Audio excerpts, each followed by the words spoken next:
بسم اللہ الرحمن الرحیم اللہ ولی الذین آمنوا یخرجهم من الظلمات إلى النور والذین كفروا أولياؤهم الطاغوت يخرجونهم من النور إلى الظلمات أولئك أصحاب النار هم فيها خالدون. السلام علیکم ورحمۃ اللہ وبرکاتہ. الحمد للہ رب العالمین والصلاة والسلام علی سید الانبیاء والمرسلین وعلی آلہ وصحبہ اجمعین، اما بعد. محترم حاضرین، سیرت صحابہ میں آج ہم داماد رسول خلیفہ چہارم حضرت علی بن ابی طالب رضی اللہ تعالیٰ عنہ کی سیرت آپ کے سامنے بیان کرنے جا رہے ہیں. حضرت علی رضی اللہ تعالیٰ عنہ اللہ کے رسول صلی اللہ علیہ وسلم کے چچا ابو طالب کے بیٹے ہیں، اور آپ کی ماں کا نام تھا فاطمہ بنت اسد. آپ کی ماں جو ہے یہ صحابیہ تھی، مسلمان تھی. آپ کی کنیت ابو الحسن اور ابو تراب کے نام سے آپ کو جانا جاتا ہے. آپ کی پیدائش کی تاریخ کے بارے میں اختلاف ہے. زیادہ مشہور بات یہ ہے کہ اللہ کے نبی صلی اللہ علیہ وسلم کی بعثت سے تقریباً 10 سال پہلے آپ پیدا ہوئے. یعنی اللہ کے رسول صلی اللہ علیہ وسلم 40 سال کی عمر میں آپ نبی بنائے گئے، تو اس کے 10 سال پہلے حضرت علی پیدا ہوئے. حضرت علی کے بارے میں یہ بات مشہور ہے کہ آپ خانہ کعبہ کے اندر پیدا ہوئے، لیکن اس کی کوئی صحیح دلیل نہیں ملتی، اس کی کوئی مضبوط دلیل موجود نہیں ہے. حضرت علی کے جو والد تھے ابو طالب، ان کے کئی بچے تھے. ایک مرتبہ مکہ میں بڑا خطرناک قحط پڑا تھا، اور حضرت علی کے جو والد تھے ابو طالب، ان کے سامنے اپنی فیملی کو چلانا ایک مشکل کام ہو گیا تھا. تو ان حالات میں اللہ کے رسول صلی اللہ علیہ وسلم نے، چونکہ ابو طالب نے اللہ کے رسول کو پالا تھا، تو اس احسان کا بدلہ اتارنے کے لیے اللہ کے نبی نے حضرت علی کی پرورش کو اپنے ذمہ لے لیا. حضرت عباس رضی اللہ تعالیٰ عنہ نے جعفر بن ابی طالب کی پرورش کو اپنے ذمہ لے لیا، اور اللہ کے رسول صلی اللہ علیہ وسلم نے حضرت علی کی پرورش کو اپنے ذمہ لے لیا. اس طریقے سے حضرت علی کی زیادہ تر زندگی اللہ کے رسول صلی اللہ علیہ وسلم کی پرورش میں گزری ہے. آپ اللہ کے رسول کے پروردہ ہیں. اللہ کے نبی نے جب اپنی نبوت کا اعلان فرمایا تو بڑوں میں حضرت ابو بکر صدیق سب سے پہلے ایمان لائے، عورتوں میں حضرت خدیجہ سب سے پہلے ایمان لائیں، غلاموں میں حضرت زید سب سے پہلے ایمان لائے، اور بچوں میں حضرت علی رضی اللہ تعالیٰ عنہ سب سے پہلے ایمان لائے. لیکن چونکہ ابو طالب ایمان نہیں لائے تھے، تو ابو طالب کے ڈر سے حضرت علی نے اپنے اسلام کو چھپایا اور بعد میں موقع آنے پر ظاہر کیا. لیکن سب سے پہلے انہوں نے بچوں میں حضرت علی نے ہی اسلام قبول کیا. اللہ کے رسول صلی اللہ علیہ وسلم کے ساتھ ہر موڑ پر اور ہر قدم پر حضرت علی کا ساتھ تھا. خاص طور سے جس رات اللہ کے رسول صلی اللہ علیہ وسلم ہجرت کے سفر پہ جا رہے تھے، تو اللہ کے رسول نے حضرت علی کو ایک بڑی خطرناک ذمہ داری دی. آپ نے حضرت علی سے کہا کہ آج کی رات آپ میرے بستر پر سوئیں گے، میری چادر اوڑھ کر کے آپ میرے بستر پر سوئیں گے، اور یہ جاننے کے باوجود کہ اس رات اللہ کے رسول کے مرڈر کی پلاننگ کی گئی ہے، آپ کو قتل کرنے کی پلاننگ کی گئی ہے، ہو سکتا ہے کہ میری جان چلی جائے. لیکن اتنا بڑا رسک ہونے کے باوجود حضرت علی رضی اللہ تعالیٰ عنہ نے اللہ کے رسول کے اس حکم پر کوئی چوں چرا نہیں کی، اور وہ رات میں اللہ کے رسول کے بستر پر لیٹ گئے، اور اللہ تعالیٰ نے ان کی حفاظت بھی کی، اور ان کا کوئی نقصان نہیں ہوا. اور اس کے بعد اللہ کے رسول نے دوسری ان کو وصیت یہ کی تھی کہ آپ مکہ والوں کی جو امانتیں میرے پاس رکھی ہیں وہ ان کو لوٹا دینا، اور اس کے بعد آپ مدینہ آنا. تو حضرت علی رضی اللہ تعالیٰ عنہ نے 3 دن کے بعد جب سارے لوگوں کی امانتیں لوٹا دی، تو پھر پیدل انہوں نے مکہ سے مدینہ کا سفر طے کیا تھا. یہ بھی ان کا بہت بڑا کارنامہ ہے. مدینہ آنے کے بعد حضرت علی رضی اللہ تعالیٰ عنہ کی شادی جلد ہی اللہ کے رسول صلی اللہ علیہ وسلم نے اپنی سب سے چھوٹی اور سب سے لاڈلی بیٹی حضرت فاطمہ سے کی، اور یہ شادی بہت ہی سمپل طریقے سے ہوئی. مہر کے طور پر حضرت علی کی ایک زرہ تھی،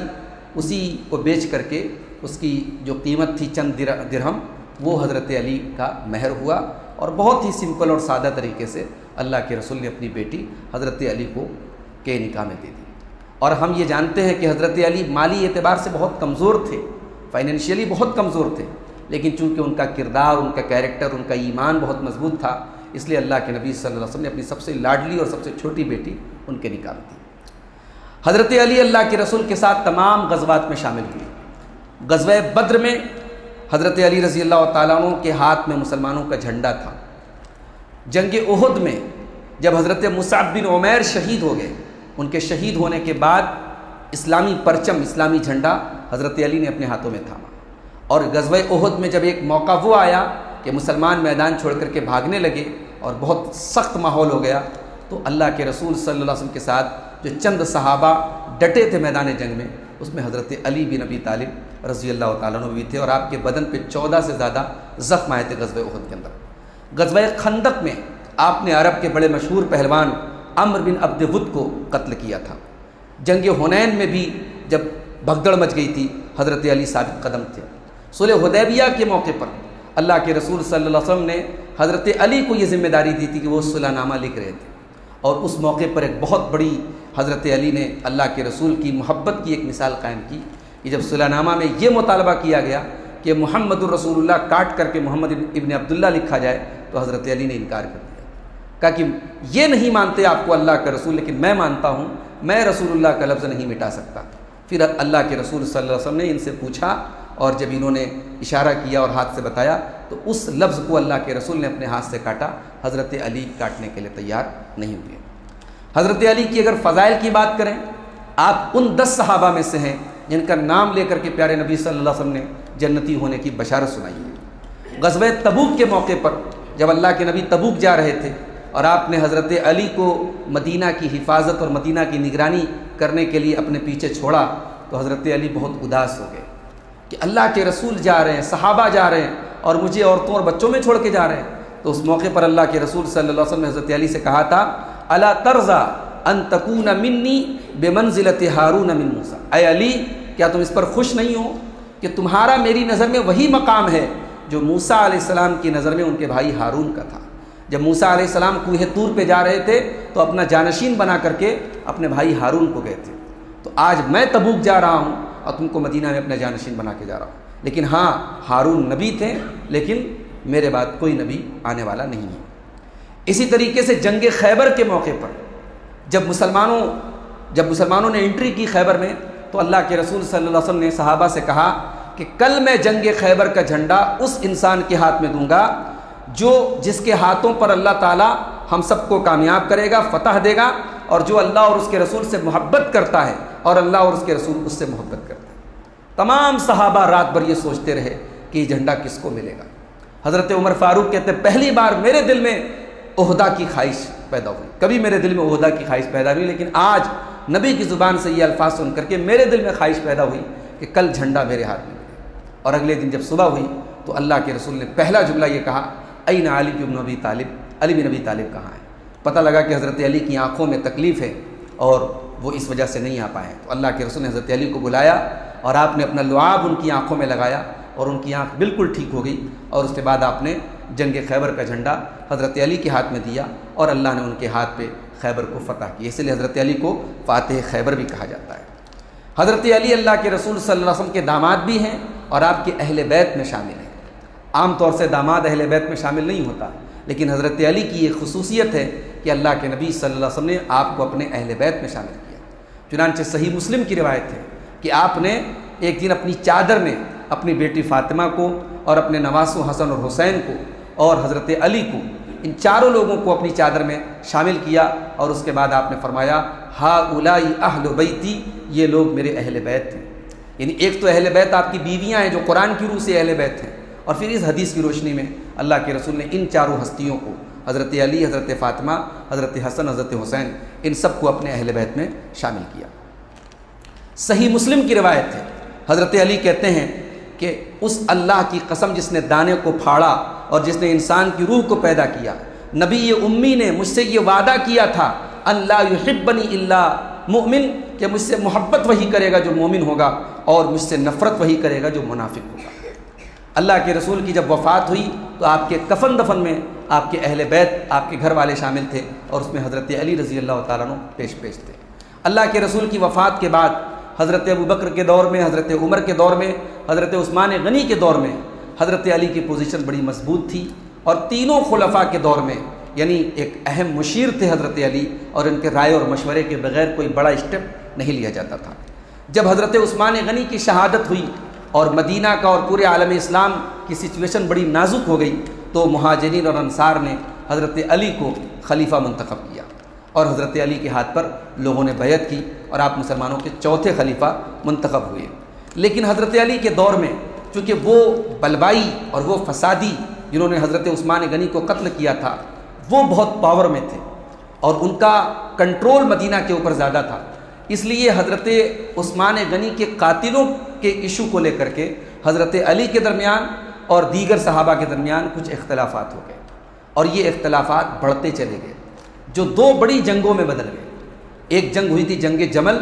جس میں ایک طرف حضرت علی اور ان کی فوج تھی، اور دوسری طرف حضرت عائشہ، حضرت معاویہ، حضرت زبیر، حضرت طلحہ وغیرہ تھے، اور دوسری جو جنگ ہوئی وہ جنگ صفین کہلاتی ہے، جس میں حضرت علی کی فوج ایک طرف تھی اور حضرت معاویہ کی فوج ایک طرف تھی۔ بہرحال یہ امت کے لیے ایک بہت بڑا فتنہ تھا یہ دونوں جنگیں، اور ان دونوں جنگوں میں مسلمان کی تلوار مسلمان کے اوپر چلی۔ تیسری جنگ جو حضرت علی کے دور میں ہوئی، خوارج، حضرت علی کی ہی فوج کا ایک گروپ الگ ہو گیا، اور اس نے حضرت علی کو بھی کافر کہا، حضرت معاویہ کو بھی کافر کہا، اور ایک نیا وہ فرقہ پیدا ہوا جس کو خوارج کا فرقہ کہا جاتا ہے۔ اور اللہ کے نبی کی وہ پیشن گوئی پوری ہوئی، آپ نے خوارج کے بارے میں کہا تھا کہ ان کو علی قتل کریں گے، چنانچہ جنگ نہروان کے نام سے حضرت علی نے ایک جنگ کی، اور خوارج کے خلاف انہوں نے جنگ کی، اور خوارج کو ان کے انجام تک پہنچایا۔ حضرت علی کے دور میں مسلمانوں کا جو کیپٹل تھا، اسلامی کیپٹل، وہ مدینہ سے کوفہ منتقل کرنا پڑا۔ مدینہ کے حالات دن بدن خراب ہوتے چلے گئے، اور جنگوں اور جو اس وقت کی سچویشن تھی، ان تمام چیزوں کی وجہ سے حضرت علی نے جو کیپٹل تھا مسلمانوں کا، اس کو مدینہ سے کوفہ ٹرانسفر کیا۔ حضرت علی رضی اللہ تعالیٰ عنہ بڑی زاہدانہ زندگی گزارتے تھے، دنیا کی دولت اور دنیا کی چمک دمک سے بہت دور رہتے تھے، اس لیے حضرت فاطمہ کو بھی حضرت علی کے ساتھ بہت غربت کی زندگی گزارنی پڑی، اپنے ہاتھوں سے چکی چلانا، اپنے ہاتھوں سے گھر کے سارے کام کرنا۔ ایک وقت وہ آیا جب مسلمانوں کے اوپر خوشحالی کا دور آیا، اور غلام اور لونڈی سب کے گھروں میں آ گئے۔ اس دور میں بھی حضرت علی کے گھر میں کوئی غلام اور لونڈی نہیں تھا۔ حضرت فاطمہ اللہ کے رسول کے پاس آئیں اور اپنے لیے غلام کا سوال کیا۔ اللہ کے نبی نے فرمایا نہیں، میری مسجد میں میرے وہ صحابہ جو دین کے طلبہ ہیں، جو دین کے اسٹوڈنٹ ہیں، ابھی ان کے لیے مجھے پیسہ چاہیے، ان کے لیے مجھے رقم چاہیے، میرے پاس ابھی تمہیں دینے کے لیے کوئی غلام نہیں، لیکن اے میری بیٹی، میں تمہیں اس سے بہتر ایک طریقہ بتاتا ہوں، تمہیں غلام کی ضرورت نہیں پڑے گی۔ اور پھر آپ نے حضرت فاطمہ کو وہ تسبیح سکھائی جس کو ہم تسبیح فاطمہ کہتے ہیں، 33 مرتبہ سبحان اللہ، 33 مرتبہ الحمدللہ، اور 34 مرتبہ اللہ اکبر۔ یہ تسبیح اللہ کے نبی نے حضرت علی اور حضرت فاطمہ دونوں کو سکھائی، اور کہا کہ جب بستر پہ سونے جاؤ تو یہ پڑھ کے سویا کرو، تمہیں کسی خادم کی ضرورت نہیں پڑے گی۔ حضرت علی کہتے ہیں کہ جس دن سے میں نے نبی کی زبان سے یہ تسبیح سنی ہے، کبھی ایسا نہیں ہوا کہ میں رات کو سویا ہوں اور یہ تسبیح میں نے نہ پڑھی۔ سوال کرنے والے نے سوال کیا کہ کیا جنگ صفین کی رات، جس کی اگلی صبح اتنی خطرناک جنگ ہونے والی تھی، کیا اس رات بھی آپ یہ تسبیح پڑھ کے سوئے تھے؟ حضرت علی نے کہا کہ ہاں، اس رات بھی میں یہ تسبیح پڑھ کے سویا تھا۔ اس سے یہ بھی اندازہ لگتا ہے کہ حضرت علی رضی اللہ تعالیٰ عنہ اتباع رسول میں اور اللہ کے رسول کی محبت میں کتنے آگے تھے۔ حضرت علی کی شہادت کیسے ہوئی؟ حضرت علی کی شہادت ایک خارجی کے ہاتھوں، جس کا نام تھا عبد الرحمن ابن ملجم، 17 رمضان سن 40 ہجری، جمعہ کا دن فجر کی نماز کے لیے حضرت علی نکل رہے تھے، اور اس نے حضرت علی کے اوپر قاتلانہ حملہ کیا، اور آپ کی داڑھی لہو سے خون سے تر ہو گئی، اور آپ شہید ہو گئے۔ آپ کی شہادت کی پیشن گوئی اللہ کے رسول نے پہلے ہی کی تھی۔ آپ نے کہا تھا کہ کیا میں تم کو سب سے بدبخت 2 لوگوں کے بارے میں نہ بتاؤں؟ ایک تو احیمر تھا قوم سمود کا، جس نے اونٹنی کو کاٹا تھا، اور دوسرا اے علی وہ ہوگا جو تم کو مارے گا یہاں تک کہ تمہاری داڑھی لہو سے تر ہو جائے گی۔ 17 رمضان سن 40 ہجری جمعہ کے دن حضرت علی کے اوپر قاتلانہ حملہ ہوا، اور آپ شہید ہوئے۔ آپ کہاں دفن ہیں، آپ کے دفن کے مقام کے بارے میں بھی نہیں معلوم ہوتا، کیونکہ آپ کی لاش کے ساتھ ان خوارج نے کیا کیا اس کا کوئی ثبوت نہیں ملتا۔ تو یہ ہیں داماد رسول اور اللہ کے رسول کی بڑی چہیتی ہستی اور حسنین کے والد محترم حضرت علی بن ابی طالب، جن کی مختصر سی سیرت میں نے آپ کے سامنے بیان کی ہے۔ حضرت علی اپنی بہادری میں بھی بہت مشہور تھے، حضرت علی اپنی حکمت کی وجہ سے بھی بہت مشہور تھے۔ بہت سارے اشعار اور بہت سارے اقوال ان کی طرف منسوب ہیں، جس سے معلوم ہوتا ہے کہ اللہ تعالیٰ نے ان کو زبان کی فصاحت اور بلاغت کا بہت اچھا ملکہ دیا تھا۔ اللہ کی رحمتیں ہوں حضرت علی بن ابی طالب پر، اور اللہ سے دعا ہے رب العالمین ہم سب کو حضرت علی سے اور تمام صحابہ سے اور تمام اہل بیت سے صحیح اور سچی محبت کرنے کی توفیق عطا فرمائے۔ حضرت علی کے بارے میں امت میں دو گروہ برباد ہو گئے،